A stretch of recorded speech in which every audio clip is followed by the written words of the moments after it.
actions. Yeah. One thing you said that was very interesting is how the VL, the vastus lateralis, can act as a hip extensor. Can you dive a little bit deeper into that?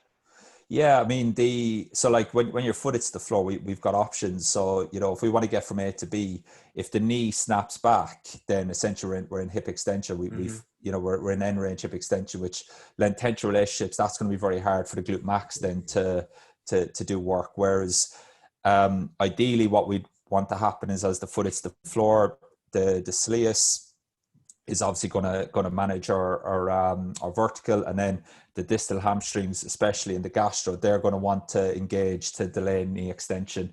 And if we can delay knee extension, then obviously that gives the glute an opportunity to actively hip extend, for example. So if you were standing with a 45-degree knee bend, you can hip extend by just snapping your knees back, essentially, as opposed to what we want the hip to come over the foot rather than the knee going backwards. Now we want knee extension, but we want that at the end of the gait cycle, not the start of the gait cycle. I think that's where a lot of people these days, you'll see that, especially now that I've said that, if you're not looking for it already, you'll see that in a lot of people, ACL tears, stuff like that, that they'll still carry a lot of these kind of motor adaptations around. It's crazy actually once you start looking at it. There's a lot of it around these days.